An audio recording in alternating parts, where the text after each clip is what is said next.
ক্লাসে ছিলাম। তো এখন আমাদের কোচিং শুরু হয় নাই।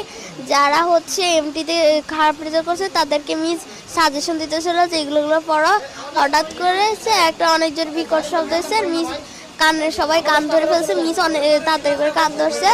পরে এবার মিস বলে যে কি হয়েছে, আমি তো ভাবছি যে আকাশ থেকে মনে হয় শিলা বের কিছু পড়ছে।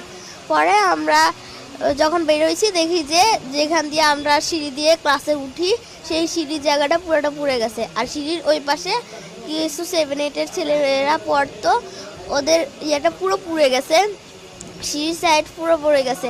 ওখানে অনেকে মানে গড়াগড়ি করতেছে, 7-8-এর ছেলেরা তো ভয় দৌড় দিতে গেছিলো।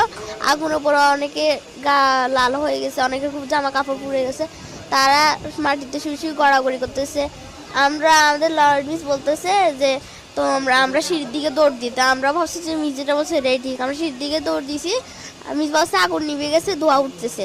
আমরা ওখানে গেছি, গ্যাস সরে দিছিল। পরে মিসে একজনের গায়ে পড়ে গেছে, আবার একটা 8-এর ভাই আমার গায়ের উপর পড়ে গেছে। পরে আমার একটা বান্ধবী আমার গায়ের উপর পড়ে গেছে। আমি অনেক কষ্ট